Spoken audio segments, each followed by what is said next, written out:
Bear Grylls Man vs. Wild, one of the absolutely best shows of its time. Still is good, by the way, if you can even believe that. But the question is, how fake was it? A lot of people are going to be really surprised about this one. No, it was this fake. That comment was posted to an early expose of Man vs. Wild Season 1 Episode 5, while Bear Grylls' other survival missions have featured everything from rented horses to volcanic landscapes created by smoke machines. We're gonna go over every available example where Bear Grylls...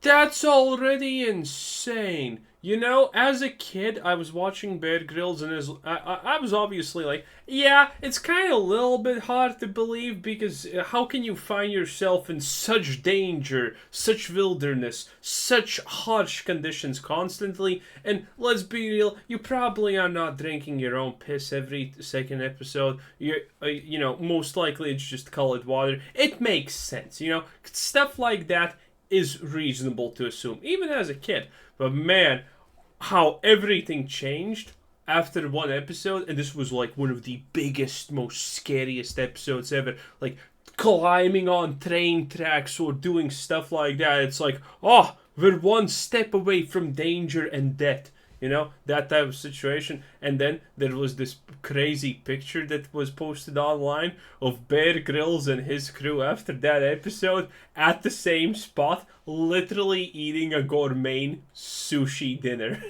Oh man, I think that was just the absolute best. Might not have been telling the truth, including multiple responses from the man himself, so you can come to your own conclusion about whether or not the show was real. A TV survivalist caught cutting corners. This was the first example of Bear Grylls being called out for fakery, and it came on the 24th of July 2007, just 4 days after the end of the first season. The article was written after Mark Weinert, one of the show's consultants, came forward to talk about the ways in which the first season was staged. Mark began by explaining that while in the Sierra Nevada mountains, Grylls was seen supposedly sleeping under a rock beside a small life-saving fire. On this little overhang here, here's all I've really got now. Our shelter for the night. It's not very nice. Yet in all actuality, Grylls instead spent each night at the Pines Resort in Bass Lake, which was advertised as a cozy getaway for families, and is a luxurious hotel with its own spa on a lake, as of course it's a luxurious hotel. That show was making the money, okay? Of course they spent their time in luxurious hotels. Like, that's not even a question. Well as television, stone fireplaces, hot tubs, and internet access. However, this isn't the only part of the episode which has since been exposed as fake. Only a few minutes after waking from the campsite, which he apparently didn't even sleep at, Grylls runs into a group of wild Mustang before talking about how unusual it was to see them out in the wild. A chance to use an old Native American mode of transport comes my way. And this is such a privilege to see they're probably loose horses that have broken free maybe from a ranch. He spends the next couple of minutes gaining the trust of the wild horses before trying to jump onto one without success, which is interesting as according to a Reddit post, Bear Grylls breaking a wild Mustang was actually a choreographed scene shot with a domesticated horse from a nearby ranch. The post included a video which has sadly now been deleted, yet there are comments on other websites to back up the claim, such as, the wild horses in the American West are uncombed skittish wild creatures with scrapes and cockleburs, not the gentle manicured saddle horse which was seen in that episode, alongside... That's actually so true. Wild horses are, well, pretty wild if you can believe it or not.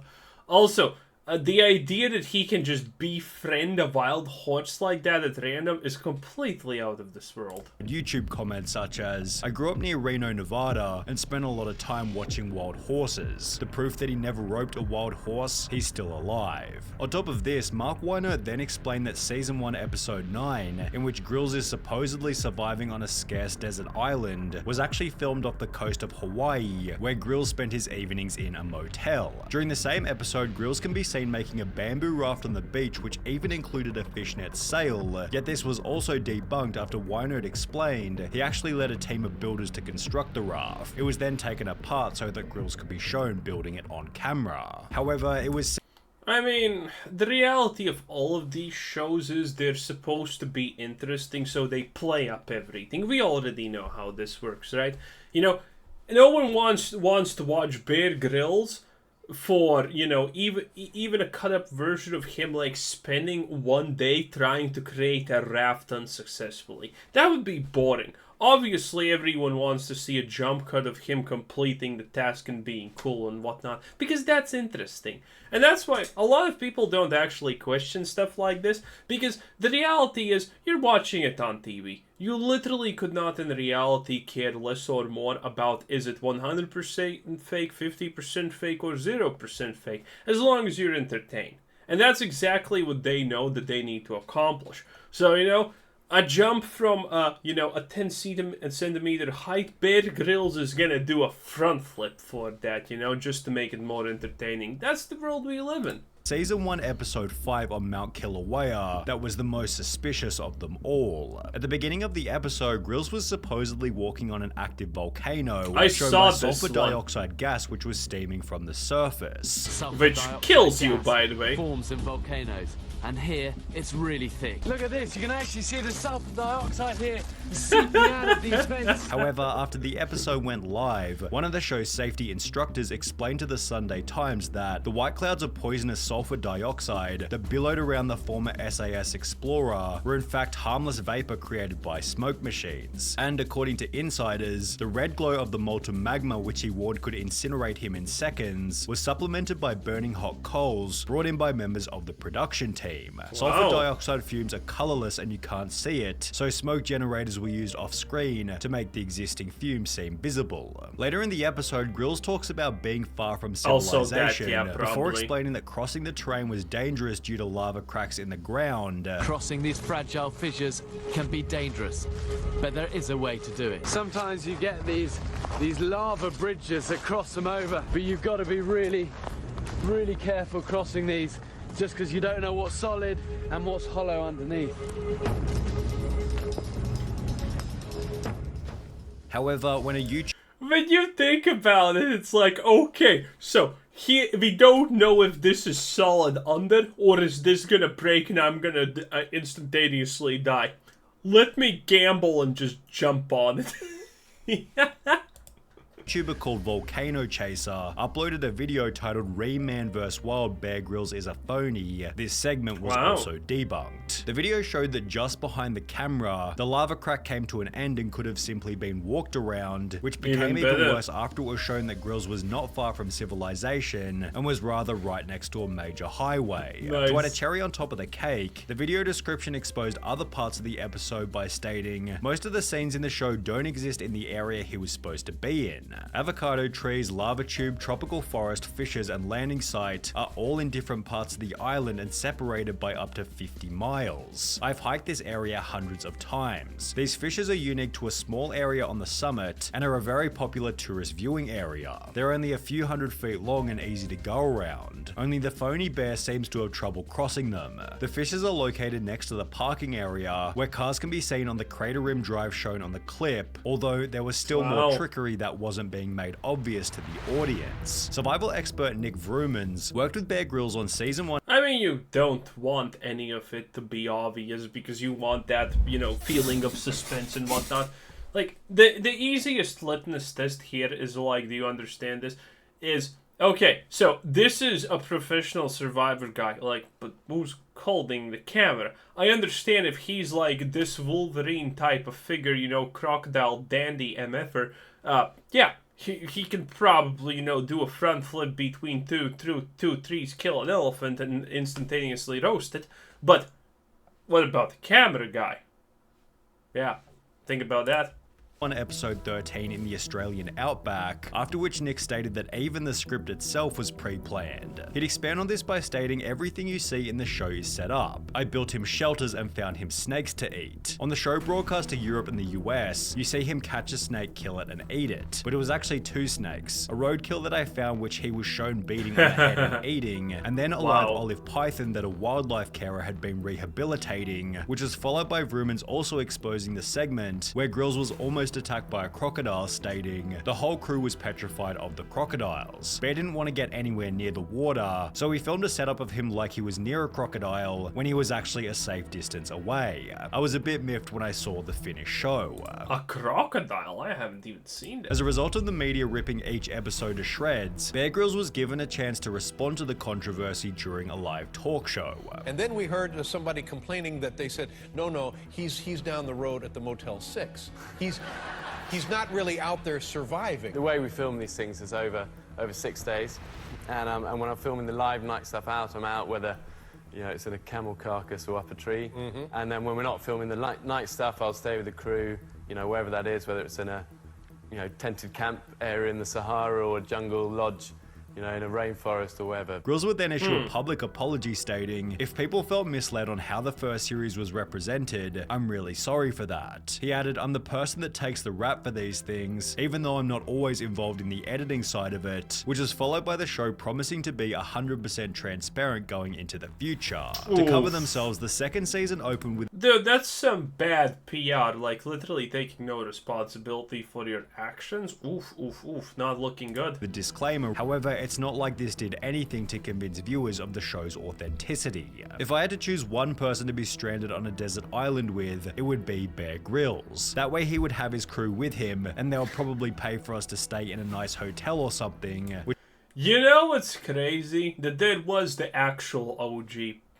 And you probably know who I'm obviously talking about. Steve the Man Irving. Now that guy was an absolute legend. That guy was the beast from the East, the best of the West. Now he was someone that actually did all this stuff.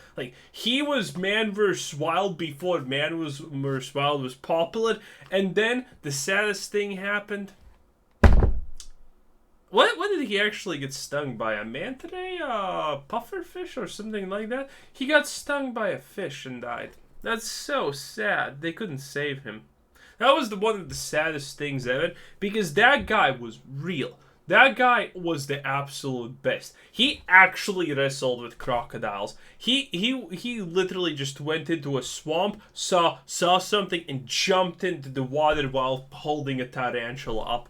It was the best thing ever. I loved him. And he, by the way, came before Man vs. Wild. I remember being 10 years old or something like that, or even younger, waking up, turning on the TV at summer, while still in my bed, watching the bootleg Discovery thing for free, because you had these boxes that got you the cool channels, but they were free because you only just buy the pirated box one time.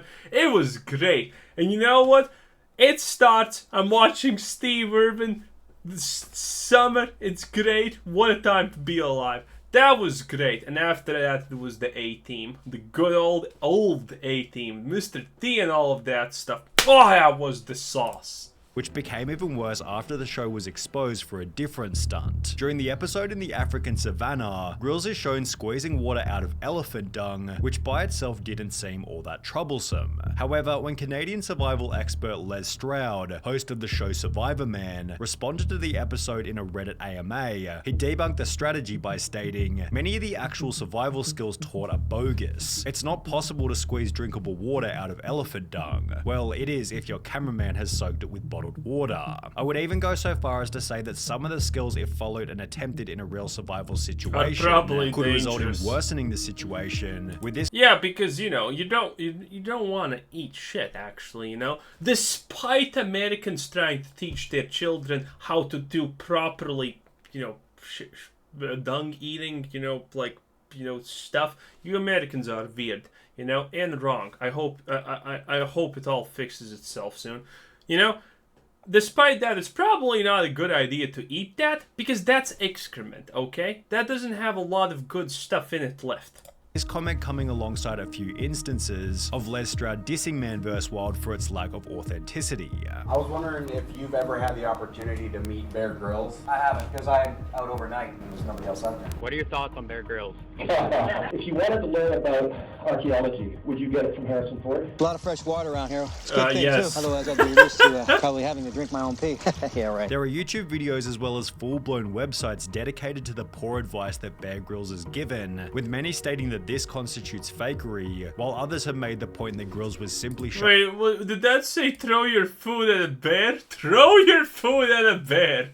Bear Grylls comes into contact with bears a few times on his show, and in multiple situations he gives some really bad survival advice.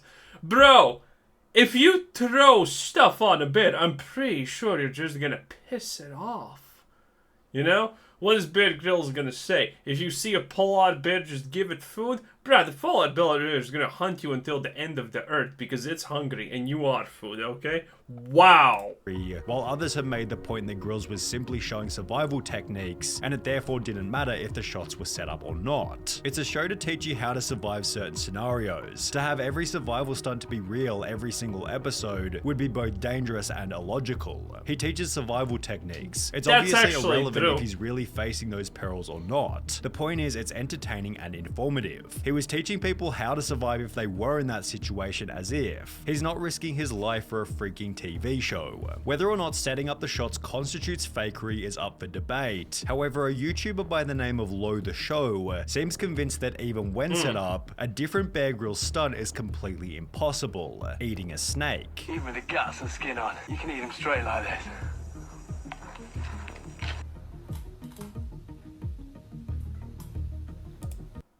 Yeah, eating a snake is probably, uncooked snake is probably like close to impossible, isn't it? It's pretty tangy as much as I know. Admittedly, never have eaten a snake, but man, wow.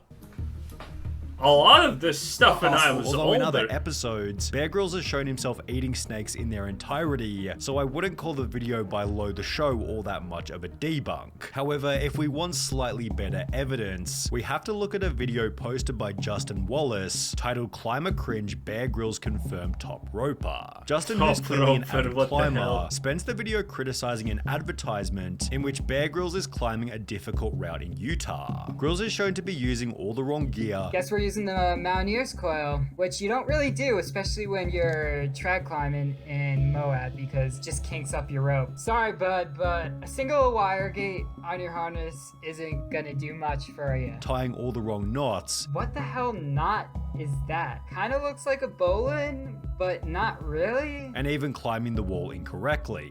I don't even see his last piece. He's like 40 feet run out right there. You're gonna die, man. Oh, and there's so many good placements too. What is he doing? There's no way he is holding his body weight with that one hand in that crack right there. And his 2 feet are just sticking out on. Yeah, I can tell. I'm not a climber, but you know, we did climb abandoned buildings and whatnot when we were kids. Yeah, stuff like that. Yeah. Good luck. One of the biggest cringes of my life is still actually watching movies where people just put their hands on a ledge like this, and they actually spend like, 20 seconds like this hanging from a ledge to survive. Bruh, the average person's hands, because no one trains these parts of the hands, right? Bruh, the average person is gonna give out in 5 seconds or less. If you think you can survive like 20 seconds on a ledge like this with your full body weight down, you're so dead. You are so dead. Dude, no shot. On nothing. His crew is definitely pulling his fat ass up there on a 3-to-1. There's no way he's climbing that. The original rock climbing video has a dislike ratio of almost 75%. Makes and sense. features comments such as, "Gotta give him credit for really committing to the BS. Interesting skills he has in climbing. This is just ridiculous. Wow, it could be impressive if it was not fake. As a climber, it's obvious that the heli dropped him at the top and he made some shots rappelling down. I used to like him. Disappointing." Nice. You could make the argument that Grylls gets a pass given it was filmed for an advertisement, but does he get a pass for an article titled "Bear..." Wait, actually, if it's for an advertisement, I would say he gets a 150% pass. Bruh, if it's an advertisement, yeah, you get a pass, I think.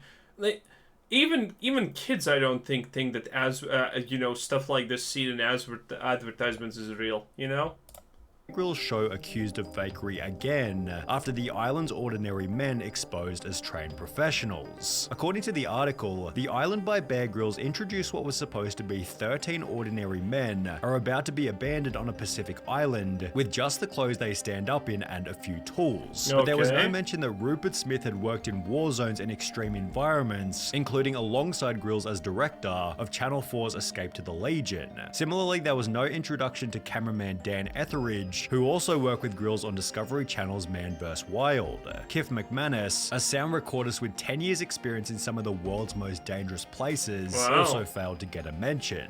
The article also revealed that 2 caiman crocodiles had been manually released onto the island, and that the rare source of fresh drinking water found by those on the show was actually a rubber-lined pool set up by the production crew. Channel 4 responded to... That's pretty good. You know, it's like that woman survival or man survival. Those we should probably watch those videos because they're great. It's like, oh, look at this. The women who are literally almost starving to death because of incapability just found a piglet that they're supposed to eat now. It's even friendly. A wild pig is super dangerous, by the way. You should never approach a boar in the wilderness. It's gonna kill you. It is literally gonna kill you. Okay? That's the best advice I can give. And, you know, there's like this cute baby little boar approaching the women's camp, and it's just randomly dead. It even goes to them, and they're supposed to eat it, otherwise they're gonna actually suffer from malnutrition. And what do the women do? They give it a name! And they make it its pet. Oh, we should watch that. It's so good. To the featuring of trained professionals by stating, it clearly states in the program voiceover that trained crew are part of the experiment, living under the exact same conditions as the other men.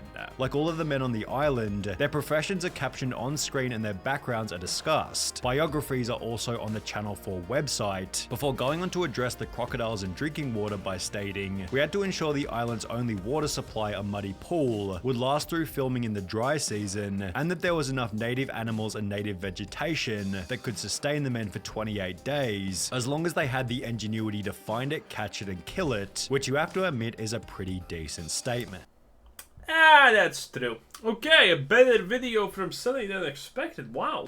Anyway, kind of liked it. Well, I liked it a lot. Bear Grylls and this stuff is always funny and interesting. Anyway, this was Quizzer Sid saying thanks for watching, subscribe if you haven't already, and have a nice day. Bye-bye.